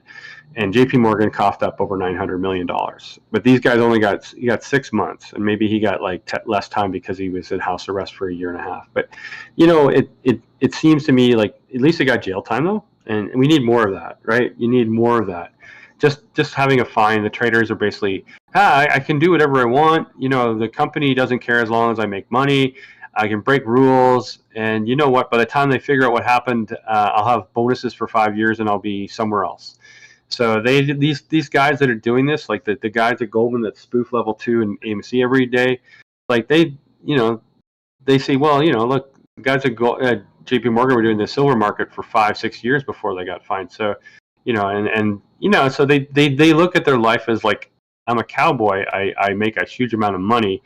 Like, I can either be within the rules and make a little amount of money, or I can break the rules and make a huge amount of money, and maybe I'll get fined, maybe I'll get fired, but I'll still have a huge amount of money. So why wouldn't I do it? There's a certain mentality there. It's like, it's the kind of guy in a casino that says, you know what, I can either spend 10 hours here and make a little bit of cash, or I can just go for broke and put it all on the table. And, maybe my buddy is a dealer here. And so, it's like they just break rules. And if there's a payoff that is worth it, they'll do it. And it doesn't matter if it's illegal or not. And that's the problem. And that's what's permeating this entire thing and its entire play that we're seeing is like, there's no, I realize, I don't know how the SEC is complicit or just ineffective, but it's like, yeah, like the stuff they were doing with our share price in the last month is just absolutely ridiculous. And so it's like, well, you guys, they could have done this years ago. They could have tried and got us out in 2021. They did muck around a lot in 2021. There's a lot of days where I'm going, what the hell is going on? I don't know if I like this, but never saw what they so blatant, right? The last 3 weeks or whatever. It was like, okay, like, yeah, okay, you're gonna knock it down. Why not knock it down to zero? Like, how obvious do you need to make the manipulation? It's like, yeah, we dropped the share price 40% in basically a day with no halts. It's like, tell me this is any kind of normal market. That's not. It's manipulated, and it's like, yeah. So they're just so brazen about it, and that's what I say. They feel like they need to, or they like, I can either get fired, or I can try and break the law, and maybe I'll get censored for it later. But in the meantime, I keep my job, and I can make a bonus because, hey, we just shorted this thing, and and that's the thing. So there's so much disregard for law, and there's no accountability. Until there's accountability and jail sentences, like that's what we need. Fines aren't going to do the difference, because especially even a $900 million fine for JP Morgan, that probably was a few years P&L for their precious metals group, but ultimately they're still probably up from all the manipulation. So it needs to have more deterrence. Yeah, that's the thing. Like, I was thought about it, and it's like, if the SEC is the one who really investigates and all that stuff, it's like there's really no point in fucking FINRA. All they do is hand down the punishment, which is always just an acceptance waiver and consent and a fine. It's like, if you delete, just to remove FINRA, have the SEC do their investigations, you can now take FINRA's funds and move it into SEC. Now they can do better investigations, and then you can just have the court system deal with it. Yeah, no, exactly. And did you see Gensler's answer to questions about FINRA yesterday? It's like, well, we just sort of audit them to make sure they're compliant with their own rules. But Gary, you don't even know what their rules are. You don't even know what your auditors have. You don't have any clue what FINRA does. And that's the thing. He's like, it's like out of sight, out of mind. It's like, yeah, like, NSCC, DTCC. Okay, we'll just send some guys to take a look at just like they went over to Madoff. It was like, oh, Madoff, let's see your books. Okay. They don't ask any pertinent questions. They don't dig into it unless they have someone saying, hey, you should look into Madoff's books. Well, even when they did, it's like, oh, hey, Bernie, how you doing? Someone said that you're doing some weird shit. I'm not doing any weird shit. Okay, thanks for telling us. Okay, we'll leave. That whole Bernie Madoff whatever documentary, what it was, that was so eye-opening. It just shows you the mentality, and it's not, again, it's like lack of initiative. Like there needs to, I've said this before, there needs to be some kind of bonus system at the SEC. It's like Department of Justice. It's like, I'm not going crazy, but you have to have some incentive to actually do your job, apparently. Because otherwise I just go in there. Yeah, okay. Hey, I've been talking with you for 4 years. I'm at the SEC. You guys know me. I'm looking for a job on the research side. Can you get me a job with Goldman? Yeah, sure. You've been good to us. Yeah, okay. Here you go. You junior going. It's like that's what's going on, and that's what the Big Short. They were sort of joking about that with what's the actress's name, but it's like, I'm with the SEC, but I'm dating a guy from Goldman. I'm trying to get a job there. That does happen a lot, and that's the problem. It's like until that kind of nonsense is circumvented a little bit, you're not going to have a serious people looking into what's going on. It's like, oh yeah, we know there's problems, but okay, FINRA, okay, FINRA, we've got some complaints about you, but you seem to be doing what you do, so okay. DTCC, there's a lot of people complaining about you, but okay. So that's what we're dealing with. I saw at the Fed too. I mean, for example, the Bank of Canada, like I treated my job seriously, but like the main idea for us was like, this is a finishing school. We're going to get here, work for a few years, know people in the market, and then we're going to get recruited. And that's pretty much exactly what happened to me. I worked for the bank for 3 years out of my master's. I talked to spot desks in all the Canadian and some of the U.S. banks, and then out of the blue, someone at TDK said, "Hey, you want to go out for dinner?" Yeah, okay, sure. What do you want to talk about? It's like, yeah, I need someone to work with me. It's like, okay, so we'll pay you 3 times what you're making, at the bank. Yeah, okay, that's what happens. And the Fed has leakage of staff all the time. So any kind of policy, like any kind of like strategy the Fed has for trading in the bond market, it's like, yeah, this is top secret information, but it might as well be distributed across the street once a person leaves the Fed, and people leave the Fed all the time. So it's a constant recruitment stage. Yeah, we hire the best from Stanford or from Yale or whatever. They work for the Fed for 2 years, especially in the New York Fed, where it's like you talk to these guys every day. It's like, hey, we know this guy. Hey, come join our firm. We'll pay you twice as much you're making now. Yeah, okay, fine. Oh yeah, tell us everything you know. Okay, blah, blah, blah. I'll just finish it off. Yeah, this is exactly what happened with the Bank of Canada. They had an economist that came up with an intervention program. This is back when the Bank of Canada was in the market daily. So they came up with this program where if the Canadian dollar moved more than 70 points in a certain day, the bank would intervene for certain amounts and try and slow the move. Well, this economist, after he came up with this, about 6 or 12 months after he came up with this project and this thing got approved, he went to Bank of Montreal.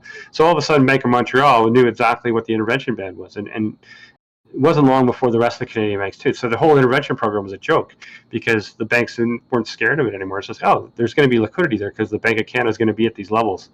So, and they use the liquidity as a tool to further, like it's supposed to slow down Canadian sell-off, but they just use the, hey, we know we can find some dollars here, but ultimately the bank's not going to slow us down. So, the entire regulatory framework is made a joke because all this co-opting of people from the regulatory side into the market, on a constant basis means that there's nothing that the market is going to be surprised about. And that's when you have, like, when the banks do something crazy, like the Bank of Japan finally getting off their yield curve control, that's when people freak out because it's like, I didn't expect this. Holy crap, I lost a crap load of money. We better hire someone from the Bank of Japan. So, that's what goes on. Yeah, it's just stupid. It's like there's really no incentive to do your actual job. So, like you said, at what point is anyone ever gonna change? And it's like we saw that even in that hearing. You remember when we did that hearing? He was like, "Yeah, her dad already works for us," and he was like, "Oh, I just want to fucking introduce my staff member here." It was like, what the fuck? Yeah. Exactly. Oh my god, that was bad. Yeah. So. Yeah, it's just crazy because it's like, you know, you never really truly believe the level of corruption in the world that these guys live in. Then you find out they're, you know, running the drugs. They're out there working with the people like cartels, and they're the ones doing all these things behind the scenes. I mean, JP Morgan, to me, Yeah. the fact that they have 270 acceptance waiver and consents all for felony crimes and can still trade, it's like, I just... Is there ever a number? Is there ever a number you think that they can hit where they won't let somebody trade? If they hit 300, do you think anyone's gonna care? I honestly, it has to be something there. Like there has to be a mass like a Wall Street, like Occupy Wall Street, but on a much broader level, like protests in major cities. You know, basically people stomping outside banks. They need to have the public anger so clear and present that they realize the entire system needs to have some significant rejigging. Yeah, like if JP Morgan gets charged on RICO charges for the precious metals market, that to me is like obscene. So yeah, like 270,000, you know, counts of you know, what, 300, 400, what's going to stop them? You know, whatever, Epstein Island, Jamie Dimon implicated. Oh, here's 200 million Virgin Islands. Okay, goes away. You know, that was like damning. Like he was clearly involved. And you know, 200 million makes the problem go away.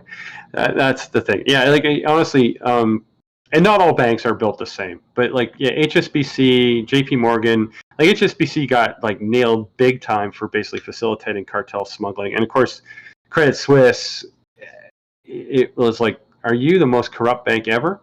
Maybe not, but you're damn close. And eventually, the fact is that some banks are more obnoxious. But they're better at hiding it, and I would say UBS is probably right up there with Credit Suisse, but they weren't as clumsy, right? So, yeah, you can see that like, oh, we're going to put this file away for 60 years in terms of what Credit Suisse was up to. Yeah. Yeah, I like that. And then he just resigned. You see that? Yeah. I'm sure he got a nice pension. That's what I said. Yeah, no, it's just disgusting. I will say, like, you know, the banks I worked for, the levels I worked for, we were always constantly trained against money laundering and all this other crap. I don't know if that's standard throughout all banks. It certainly wasn't standard at HSBC, and maybe it was treated as a joke at places like Credit Suisse. But yeah, for the banks I worked for, we were cognizant of money laundering, and I'd be very shocked on the whole to see a story about Royal Bank being involved in money laundering. At least in Canada, the regulations mean something. I mean, not to say that Canadian banks are clean, and there's a lot of issues about cartel money, Chinese triads, and fentanyl, and Canadian real estate. That's a big issue actually here. Is like how much of the Canadian real estate bubble is being propped up by Chinese drug money. And the banks probably facilitated that. So again, when I talk about this stuff, it's like, even though I say Canadian banks are relatively clean, there's a lot to be answered for. So, yeah, I don't know if there's any bank that's like really like, yeah, is there any bank that's honest? Probably not. They're all probably guilty of something. That's why I say go to credit unions. At least, you know, they're only allowed to do certain things. You know, they have restrictions. They can't go fucking nuts and ISDA, swaps, and all that. To where they can't really be as corrupt because they won't be allowed to be. Yeah, no, exactly. But yeah, no, as I said, this kind of stuff depresses me because you just realize that, you know, it would take it. You know, it's good that people are waking up, and that's why I'm definitely encouraging everyone to go see. Dumb Money, because I think it'll be a cultural touchstone. People will watch this and going, "Holy crap! I heard about this stuff. I didn't realize it was going." You know, so if Joe Ordinary, who was never in the stock market, goes to see this movie just because, oh, it looks kind of funny, and hey, this screw Wall Street. Okay, well, I don't like Wall Street, so I'll go see this. You know, that'll deal. A lot of anger will come up from this, even though, of course, we know the play is never fully played out. But I think it's an important movie just because, from a culture perspective, it's going to reach a lot of people that aren't really too knowledgeable about markets, and they know that banks are screwing people over on mortgages and car loans. But when they see what the Wall Street banks, the brokers have done and everything else, it's like there could be a real groundswell of anger, and that might be enough for, like, again, some politicians to actually try and lever that and earn some points by doing something. And I do suspect that I'm not saying that dumb money is causing Gary Gensler to go after Virtu, but I think the timing is interesting. So I think there's political motivations, and maybe this movie is going to surprise a lot of people by just generating some social awareness, and I think that's a good thing. Even though I echo a lot of people saying, "Oh, this movie will make the false conclusion that this whole play is over with," and that's about. I've only seen one trailer, so I don't know how supposedly the movie ends, but. Yeah, like that. I want people to be aware of this and see the movie, but also I don't want people to assume it's all over. As we know, it's not over at all. So. Oops, sorry, I was grabbing something from Murphy real quick. No worries. Hey, Murphy, stop stealing the show. Yeah. Yeah, I don't have really much else to talk about unless you wanted to talk about something. Maybe I've been going for like an hour and a half already. Yeah, no worries. Well, just to point out, it's like, yeah, like, so for all, there was a huge amount of FUD over the weekend. You get a lot of it sometimes. I got inundated. I did a space call last Sunday, I think, and Nutso invited me. I just woke up and, I had some comments about how, like, they're all saying, that this is over and AMC's done. And I say, look, the SEC and the Department of Justice, they opened a short selling probe in late 2021. We haven't heard anything of it other than occasional, something's going to happen in a few months, or, they're investigating large trading and Amazon and stuff. But we haven't heard anything. It's like, so my point was on that space call was that the DOJ doesn't go into these things unless they think they have evidence to successfully prosecute in the first place. And the fact is, if they hadn't decided that it wasn't prosecutable, they would have closed this, and we would have heard, they've closed their case, no charges are pending. And they haven't said anything to that effect, right? It's basically still ongoing. And there was an interesting clip from, I can never remember the guy's first name, the Andrew Left, I think, from Citron. It's like, oh, I've been investigated by I'm my life in limbo. I can't do anything because the Department of Justice investigation. Like, he's whining about his name not being cleared. So if this was a nothing thing, if it was all over, Andrew would have been basically cleared. Like, his life wouldn't be in limbo because the DOJ investigation's been over. But no, he's still whining about being in limbo, and that means the DOJ investigation is still going on. So there's something going on here. Maybe everything that happened with AMC is a bait. Maybe the DOJ has got, like, basically waiting for these people to commit the crime and then charge them after the fact. I don't know, but I do think the DOJ investigation is not done. And so I said this last Sunday, and then all of a sudden, later that afternoon, I got jumped on by I'm trying not to mention his name, but Duck Boy. Duck Boy came out and attacked me out of the blue very hard. I never said I was a financial advisor. Anyone that's I am not paid by anyone to provide financial advice. I've never offered that service, and numerous other things like that. It's like, it was ridiculous. So I can only think that, like, someone heard that space call and then got on the phone and said, "Hey, we need to attack this guy." So I just felt like that was a very orchestrated attack. And then again, Doug Sifu clearly monitoring me, because I posted about him yesterday, and he jumped on me within 20 minutes, and I didn't have him, like, tagged on my tweet. So yeah, it's very interesting. If this was all said and done and this play was done, I wouldn't be getting this attention. So I'll leave it at that. No, I don't think it's done yet at all. I think this is that final shake off they're trying to do. Yeah. Because nothing about price, nothing fundamentally. Everything metric-wise looks completely different with AMC. You're now telling me it's worth the lowest it's ever been when things are turning around from it. It's lower than when they close the doors down and everything. It's like, yeah, okay. It's obviously How do you explain AMC dropping from $13 or mid 1365 down to $750 on the news that Taylor Swift is doing this tour with AMC? It's like, and AMC is going to get 43% of the profit they're winning. It's like, how is this, and fundamentally nothing else has changed. So how does this justify dropping it that far? Oh, it's dilution because AMC is willing to sell 40 million. Well, I haven't seen any indication that they sold 40 million. 25 was already pre-announced. So basically this shouldn't have been market making news to some extent, because all they're doing is just saying, yeah, we had an interest to 225, we're going to increase it to probably 40.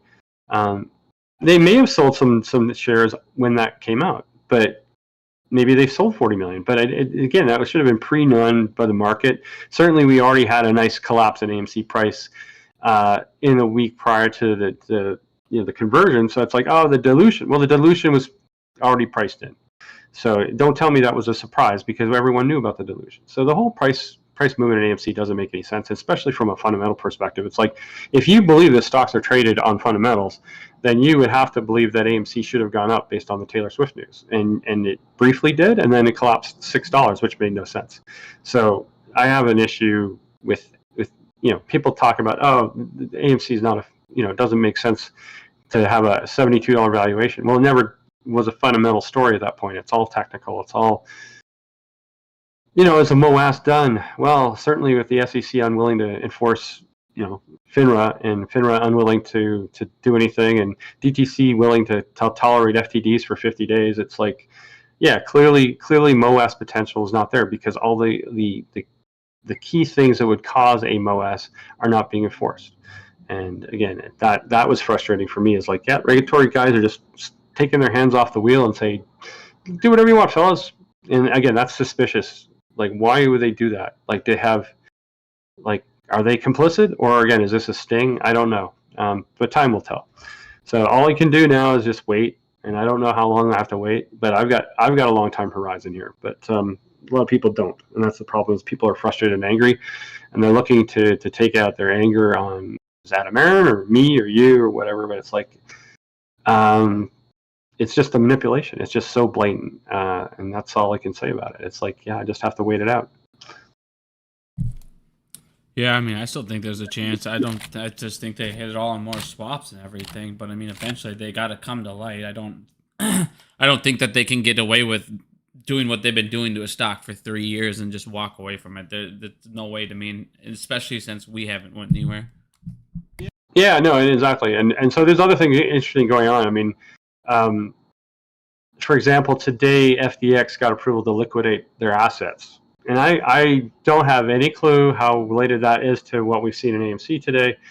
But, it's like, I still wonder about FTX connections. And I haven't watched the crypto space to know if their liquidations are all done, or they, did it have any impact on prices in crypto, because I don't follow crypto. But there's all these kind of unknown connections and these dates, and it's like, we talked about ISDA and phase 6 and all this stuff, and it's not clear if those already played out, or was all the risk again deferred into some point in the future, and how did they defer it, like, using subsidiaries of subsidiaries. I honestly don't know, but it's something that every time there's an event, you have to be cognizant it might have an impact. And so, yeah, I don't know what kind of impact that the FTX stuff would have had on AMC, but we're at 808 right now. Started the day at 7:30 or something. So I don't know. Yeah, just there's a lot going on, and there's a lot that there's probably connections that we're not aware of. So yeah, when Doug Seafood laughs at me, it's like, well, yeah, sure. I mean, I'm not the one that's like front running stocks using, giving people legal access to my database. So yeah, you can laugh all you want, but I'm not the one that's likely to be, severely charged under civil court. So yeah.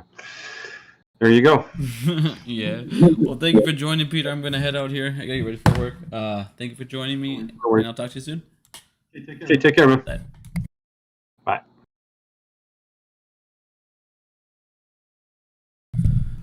All right, everybody. I'm going to head out. I hope everyone has a good day. Thank you for coming. I'll go live here in a couple days. Have a good day. Unless some big news happens. I'll come on. I'll make another video. But thank you guys for listening. Have a good one.